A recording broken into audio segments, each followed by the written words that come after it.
Hello everyone. आज हम इस वीडियो में एसएसटी के क्वेश्चन देखेंगे और ये जो आपका क्वेश्चन पेपर है 30 जनवरी 2023 को जो ऑनलाइन में पेपर आए थे ये उसके पेपर हैं।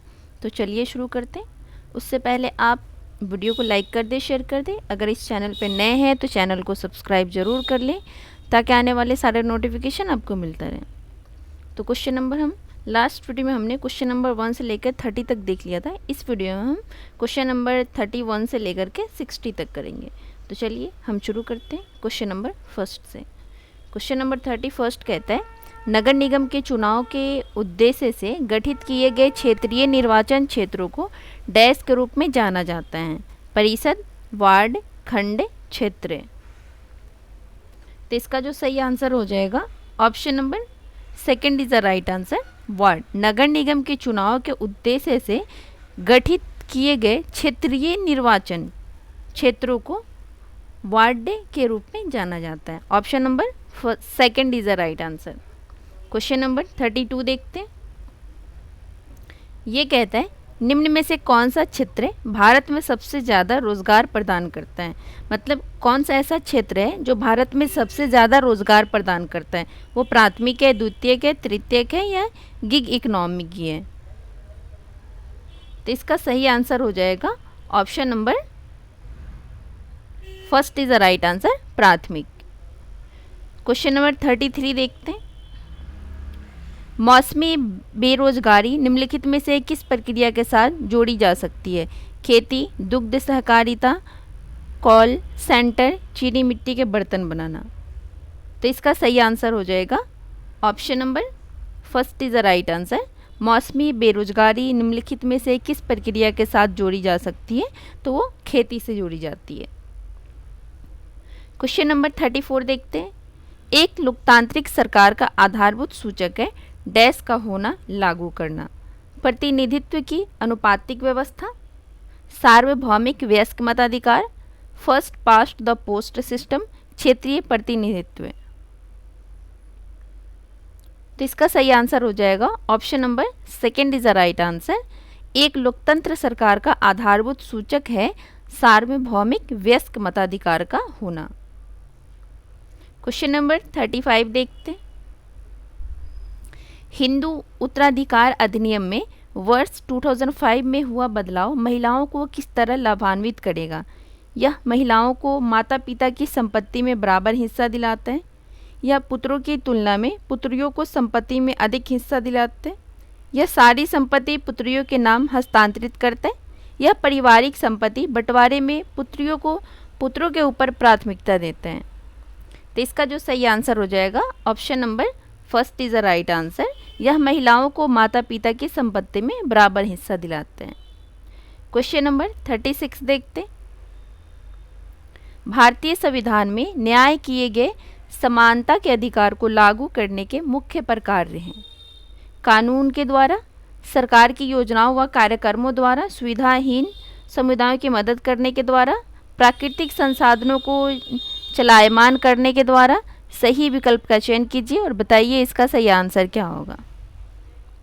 तो इसका जो सही आंसर हो जाएगा ऑप्शन नंबर आपका कानून के द्वारा, ऑप्शन नंबर बी सरकार की योजनाओं व कार्यक्रमों द्वारा, सुविधाहीन समुदायों की मदद करने के द्वारा।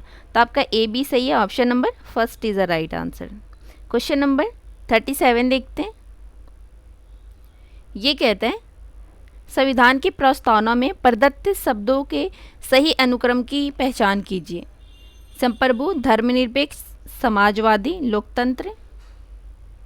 संप्रभु, समाजवादी, धर्मनिरपेक्ष, गणतंत्र, लोकतंत्र। समाजवादी, धर्मनिरपेक्ष, संप्रभु, लोकतंत्र, गणतंत्र। संप्रभु, समाजवादी, धर्मनिरपेक्ष, लोकतंत्र या गणतंत्र। तो इसका जो सही आंसर हो जाएगा option number fourth is the right answer. संप्रभु, समाजवादी, धर्मनिरपेक्ष, लोकतंत्र एंड गणतंत्र।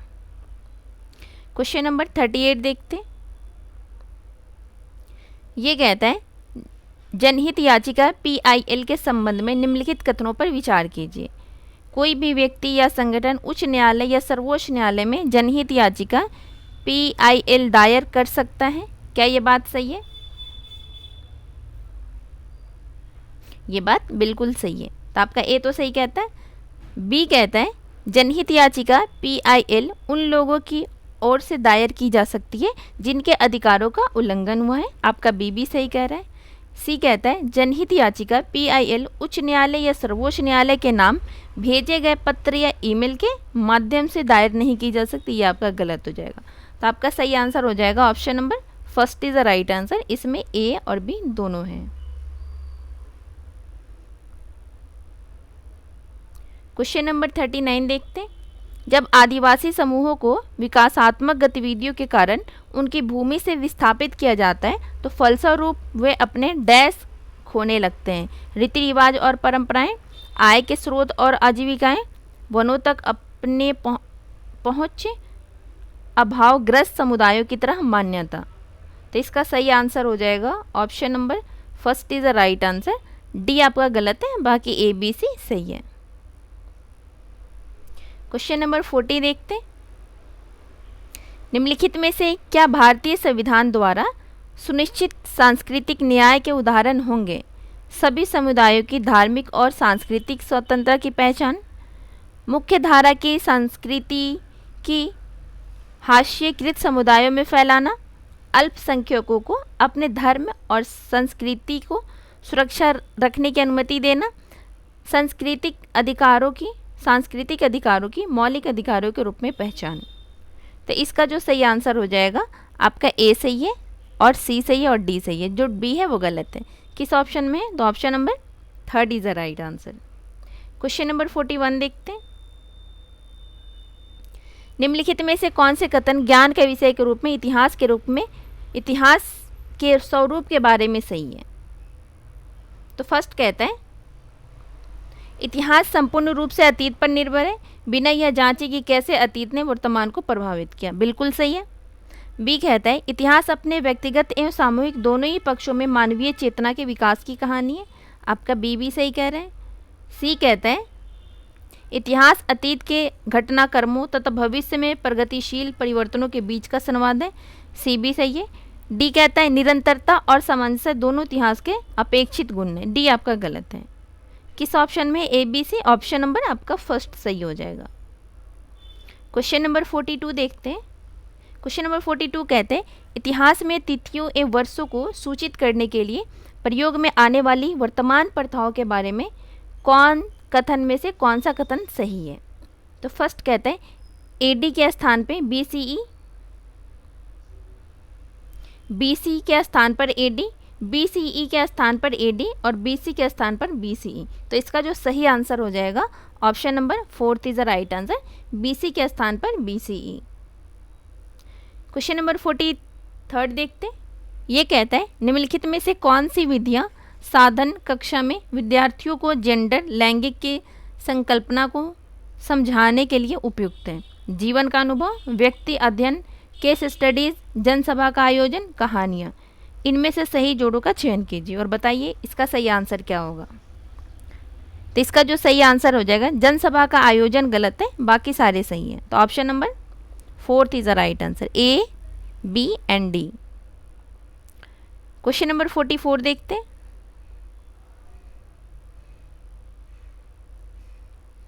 निम्नलिखित में से किस विषय के लिए छत्तीसगढ़ के सरकारी विद्यालय में शिक्षक रायपुर में भ्रमण की योजना बना सकता है? जनजातीय संस्कृति, मध्ययुगीन वास्तुशिल्प, मुगल वास्तुशिल्प। तो इसका सही आंसर हो जाएगा option number first is the right answer, जनजातीय संस्कृति। किस ऑप्शन में? तो केवल फर्स्ट सही है। क्वेश्चन नंबर 45 देखते हैं।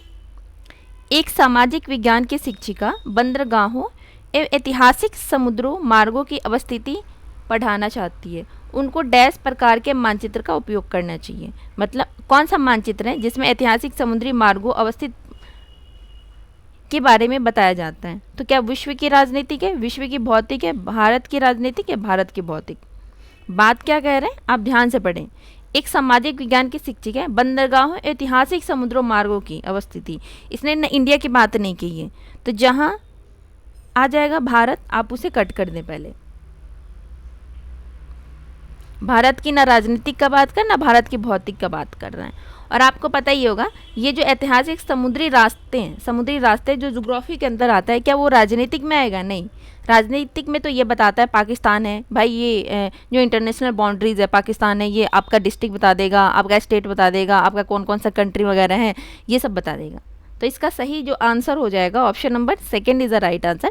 विश्व का भौतिक मानचित्र के अंदर ये सब आएगा, जो समुद्री मार्गों, अवस्थिति, पहाड़ वगैरह, नदी, झील वगैरह, ये सब भौतिक के अंदर आएगा, ना कि राजनीतिक के अंदर आएगा। तो इसका सही आंसर हो जाएगा ऑप्शन नंबर सेकेंड, विश्व का भौतिक मानचित्र। क्वेश्चन नंबर 46 देखते हैं। क्षेत्रीय वंश के विषय पर पाठ्य योजना बनाते समय एक सामाजिक विज्ञान के शिक्षक का पहला कदम क्या होगा? फर्स्ट कहते हैं अध्यापन अधिगम सामग्री का चयन करेगा, अधिगम उद्देश्यों का गठन करेगा, परिचायक प्रश्न बनाना, वंशों से संबंधित प्राथमिक स्रोतों को पढ़ना। तो इसका जो सबसे अच्छा आंसर होगा ऑप्शन नंबर सेकेंड, अधिगम उद्देश्यों का गठन करना। क्वेश्चन नंबर 47 देखते हैं। आदिवासी समुदायों के बारे में पढ़ने के लिए सबसे अर्थपूर्ण शिक्षा शास्त्रीय विधि क्या हो सकती है? विभिन्न आदिवासी समुदाय पर दृश्य सामग्री को दिखाना, आदिवासी गीतों एवं नृत्यों के साथ एक सांस्कृतिक कार्यक्रम का आयोजन करना, अपने जीवंत वास्तविकताओं के बारे में बात करने बोलने के लिए आदिवासी समुदाय से किसी को आमंत्रित करना, ऐसी पाठ्य पुस्तक पढ़ना जिसमें आदिवासियों के बारे में विषय वस्तुएं सम्मिलित हों। तो इसका जो सही आंसर हो जाएगा option number third is the right answer. अपनी जीवंत वास्तविकताओं के बारे में बात करने बोलने के लिए किसी आदिवासी समुदाय से ही किसी को आमंत्रित करना। क्वेश्चन नंबर 48 देखते। संतुलित रिपोर्टिंग मूल्य विषय की चर्चा करते समय एक शिक्षक के रूप में आपको जनसंचार माध्यम मास मीडिया के महत्व पर चर्चा करनी होगी तथा विद्यार्थियों के लिए मुख्य समाचार पढ़ना अनिवार्य क्रिया बनानी होगी। सेकंड कहता है बड़े व्यावसायिक संसाधनों के मीडिया घरानों में उनकी पूंजी लगाने और राजस्व उत्सर्जन में उनके महत्वपूर्ण योगदान को पहचानना होगा। समाचार चयन के पहलुओं तथा कुछ परिप्रेक्ष्यों का समावेश या बहिष्करण करने को संबोधित करना होगा। आपका थर्ड सही लग रहा है। कक्षा में विवादास्पद चर्चाओं की उपेक्षा के लिए जो पाठ्य पुस्तक में दिया गया है केवल वही प्रस्तुत करना, ये तो आपका गलत हो जाएगा। तो इसका जो सही आंसर हो जाएगा मतलब समावेश या बहिष्करण करने को संबोधित करना। Option number third is the right answer. Question number 49 देखते हैं। ये कहता है विविधता के बारे में पढ़ाते हुए हम छात्रों में निम्नलिखित में से कौन सा दृष्टिकोण विकसित कर सकते हैं। मतलब डाइवर्सिटी के बारे में पढ़ाते हुए हम छात्रों के अंदर कौन से जो दृष्टिकोण है उसका विकसित कर सकते हैं। तो फर्स्ट कहता है विविधता को विविध लक्षणों के रूप में माना जाता है। बात सही कह रहे हैं। यह लोगों में असमानता और भेदभाव फैलाती है, ये बिल्कुल गलत है। अब ये देखिए आपको पता चल गया ना कि बी गलत है। जिस ऑप्शन में बी है वो आपका आंसर नहीं होगा। फर्स्ट में बी है नहीं होगा, सेकंड में बी है नहीं होगा, थर्ड में बी है नहीं होगा। तो आप सीधे सीधे इसका सही आंसर हो जाएगा option number fourth is the right answer. Question number 50 देखते हैं। कक्षा में परिचर्चा के लिए सामाजिक विज्ञान की पाठ्य पुस्तकें एक अच्छे अध्यापन अधिगम के स्रोतों के रूप में कार्य कर सकती है अगर शिक्षिका अपने विद्यार्थियों को पाठ्य पुस्तक से उच्च स्वर में पढ़ने के लिए कहती है, विद्यार्थियों को पाठ्य पुस्तक वाले प्रश्नों में संलिप्त रहने के लिए कहती है तथा पठान प्रश्नों के लिए उत्तर बनाने के लिए कहती है, विद्यार्थियों को पाठ्य पुस्तकों से बाहर की पुस्तकों एवं अन्य सामग्रियों को पढ़ने से हतोत्साहित करती है। हतोत्साहित हमें नहीं करना है, विद्यार्थियों को पाठ्य पुस्तक देखने के लिए प्रोत्साहित करती है। इसका जो सही आंसर हो जाएगा option number second is the right answer. विद्यार्थियों को पाठ्य पुस्तक वाले प्रश्नों में संलिप्त रहने के लिए कहती है तथा पठांत प्रश्नों के लिए उत्तर बनाने के लिए कहती है। क्वेश्चन नंबर 51 देखते हैं। एक सामाजिक विज्ञान की शिक्षिका प्लास्टिक को क्यों प्रतिबंधित कर देना चाहिए विषय पर अपने विद्यार्थियों को आलोचनात्मक जांच में संलिप्त करना चाहती है। इसके लिए सबसे उपयुक्त गतिविधि क्या होगी? प्लास्टिक के खिलौने बनाने वाली फैक्ट्री में भ्रमण का आयोजन, प्लास्टिक ने समुद्री जीवों पर क्या प्रभाव डाला है, इस पर एक वृत्त चित्र दिखाना और बाद में इसके पारिस्थितिकी तंत्र पर प्रभाव की चर्चा करना। बात तो सही लग रही है। सेकंड। थर्ड कहते हैं विद्यार्थियों को प्लास्टिक से बने विभिन्न उत्पादों के नमूने इकट्ठे, इससे कोई फायदा नहीं है। विद्यार्थियों को प्लास्टिक के विभिन्न उपयोगों पर एक कथा पट, इसका भी कोई फायदा नहीं। तो इसका जो बेस्ट आंसर हो जाएगा option number second is a right answer. Question number 52 देखते हैं। निम्नलिखित में से कौन से सामाजिक विज्ञान के अध्ययन का समर्थ बनाते हैं, मतलब ऐसा कौन सा है इसमें जो सामाजिक विज्ञान के अध्ययन को समर्थ बनाता है। देखते हैं हम। फर्स्ट कहते हैं समानता तथा सामाजिक न्याय को संवैधानिक मूल्यों का महत्व समझना। समानता तथा सामाजिक न्याय को संवैधानिक मूल्यों का महत्व समझना, क्या ये बात सही है? हाँ, ये आपका सही है। अब ये देखिए किस किस ऑप्शन में ए है। जिस जिस ऑप्शन में आपका ए है वो आपका सही होगा, लेकिन एक ही ऐसा ऑप्शन है जिसमें ए नहीं है, वो आपका, ये आपका फोर्थ आंसर नहीं होगा। पर 3 ऑप्शन ऐसे हैं जिसमें ए है। अब हम नेक्स्ट ऑप्शन देखते हैं। बी कहता है समाज के क्रियाशील, जिम्मेदार तथा विचारशील सदस्य बनाना।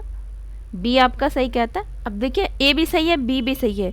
किस ऑप्शन में ए बी दोनों है, तो थर्ड में ए बी नहीं है, तो ये आपका आंसर नहीं होगा।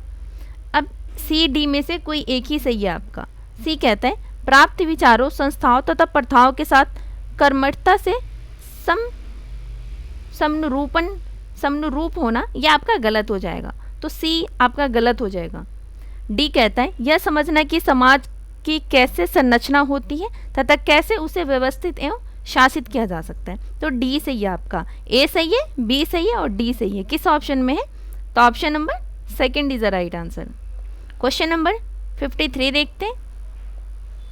निम्नलिखित कथनों ए और बी को पढ़िए तथा उपयुक्त विकल्पों का चयन कीजिए। सामाजिक विज्ञान में विरले ही एक सही उत्तर होता है, क्या ये बात सही है? सही है।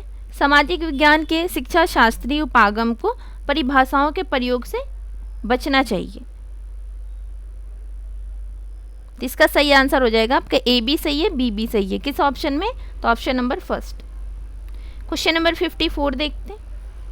प्राथमिक स्रोतों पर आधारित अंग्रेजों के वास्तुशिल्प पर शिक्षक एक परियोजना देता है। निम्नलिखित में से कौन सा प्राथमिक स्रोत है? उपन्यास, समाचार पत्र की रिपोर्ट्स, प्रतिवेदन, राष्ट्रपति भवन, मीनाक्षी मंदिर। तो इसका सही आंसर हो जाएगा option number third, Rashtrapati Bhavan. Question number कौन सा ये 55 देखते हैं। ये कहता है विभिन्न तरीके कौन से हैं जिनसे किसी परियोजना से अधिगम अनुभवों का अधिग्रहण किया जा सकता है? अभिलेख, पावर पॉइंट प्रस्तुतिकरण, पेन ए पेपर परीक्षा, स्क्रैप बुक, रेखा चित्र। तो इसका जो सही आंसर हो जाएगा ऑप्शन नंबर सिर्फ आपका ए सही है, अभिलेख, बाकी सारे गलत हैं। किस ऑप्शन में, तो option number first. Question number 56 देखते हैं। ये कहता है निम्नलिखित में से कौन से प्रश्न संज्ञानात्मक प्रक्रिया के मूल्यांकन पहलू का आकलन करते हैं, मतलब कॉग्निटिव प्रक्रिया का मूल्यांकन का असेसमेंट करते हैं। तो फर्स्ट कहते हैं विभिन्न देशों के बीच न्याय संगत व्यापार को प्रोत्साहित करने के लिए क्या किया जा सकता है? बात सही कह रहे हैं। हरित क्रांति ने भारत को अनाज के मामले में आत्मनिर्भर बना दिया, समझाइए। ये भी सही है। मुगल साम्राज्य के पतन के लिए क्या आप औरंगजेब को उत्तरदायी ठहराएंगे? ये भी सही है। इमारतों का निर्माण की कला में तुर्कों ने क्या बदलाव प्रस्तावित किए थे? ये आपका गलत हो जाएगा। तो ए बी सी किस ऑप्शन में है, तो option number first. Question number 87 देखते हैं। निम्नलिखित में से किस पर बच्चों को मुफ्त और अनिवार्य शिक्षा का अधिकार अधिनियम 2009 के अनुसार मूल्यांकन क्रियाविधियों के विकास के समय विचार किया जाना चाहिए? निरंतर और व्यापक मूल्यांकन पर आधारित ज्ञान की समझ बोध को विकसित करने में विद्यार्थियों की सहायता करना, निरंतर एवं व्यापक मूल्यांकन के माध्यम से अर्जित ज्ञान का अनुप्रयोग करने में विद्यार्थियों को सबल बनाना, बोर्ड लेवल स्तरीय परीक्षाओं के संदर्भ में परीक्षा बोर्ड द्वारा प्रदान की गई निर्देशिकाओं का पालन करना। तो इसका जो सही आंसर हो जाएगा ऑप्शन नंबर आपका ए सही है, बी सही है। किस ऑप्शन में है, तो option number second is the right answer. Question number 58 देखते हैं। ये कहता है निम्नलिखित प्रश्नों में से कौन से सामाजिक विज्ञान में विद्यार्थियों की विश्लेषणात्मक योग्यताओं को आंकने के अवसर उपलब्ध कराते हैं। तो फर्स्ट कहते हैं कौन सा क्षेत्र विश्व के उद्यान के रूप में जाना जाता है और क्यों। बात सही कह रहा है, आपका ए सही है। बी कहता है कौन सा राज्य फूलों की घाटी के रूप में जाना जाता है। इसमें विश्लेषणात्मक की बात नहीं कह रहे, ये कौन सा राज्य फूलों की घाटी के रूप में जाना जाता है, तो वो आपका उत्तराखंड है, तो ये आपका नहीं होगा। सी कहता है भारत में कौन सा राज्य मसालों के उत्पादन में प्रथम आता है। बात यहाँ तक। मसालों के उत्पादन के लिए अनुकूल भौगोलिक परिस्थितियाँ क्या है। अगर यहाँ से ये क्वेश्चन नहीं रहता तो ये आपका नहीं होता, लेकिन आपका इसमें दोनों पूछ रहा है। अब यहाँ पूछ रहा है ये मसालों के उत्पादन के लिए अनुकूल भौगोलिक परिस्थितियाँ क्या हैं, ये तो आपका विश्लेषणात्मक है। तो इसका जो सही आंसर हो जाएगा भारत में कौन सा राज्य कर्क रेखा परिस्थिति, ये आपका नहीं होगा, आपका बी नहीं होगा। तो आपका जो सही आंसर हो जाएगा ए होगा और सी होगा। किस ऑप्शन में है, तो option number third is the right answer. Question number 59 देखते हैं। निम्नलिखित में से कौन से प्रश्न संज्ञानात्मक प्रक्रिया के केवल समरण पहलू का आकलन करते हैं। बच्चों के अधिकारों की सुरक्षा हेतु भारत सरकार द्वारा कौन से 2 एक्ट पारित किए गए हैं। आकाशगंगा क्या है, हमारी आकाशगंगा के निकटतम कौन सी आकाशगंगा है। क्या आप सोचते हैं कि भारत में धर्म के संबंध में स्वतंत्रता का अधिकार सही प्रकार से कार्य करता है। क्या यह भारत का एक धर्मनिरपेक्ष देश बनाता है। डी कहते हैं क्या समस्याएं हो सकती हैं यदि राज्य सरकार और संघीय सरकार दोनों भिन्न राजनीतिक पार्टियों द्वारा संचालित हो। तो इसका जो सही आंसर हो जाएगा आपका ए सही है और बी सही है, बाकी सही नहीं है। किस ऑप्शन में है, तो option number first is the right answer. आज का लास्ट क्वेश्चन नंबर 60 देखते हैं। निम्नलिखित में से कौन से प्रश्न बहुल्य परिप्रेक्ष्यों को उपयोग करने या विकास करने के अवसर प्रदान करते हैं। वे कौन से कारक हैं जो किसी क्षेत्र की जलवायु निर्धारित करते हैं। वनों की कटाई के क्या हानिकारक प्रभाव हैं। दक्षिणी अमेरिका के मुख्य भौतिक खंड कौन से हैं। बहुदल तंत्र के क्या गुण एवं दोष हैं। तो इसका जो सही आंसर हो जाएगा ऑप्शन नंबर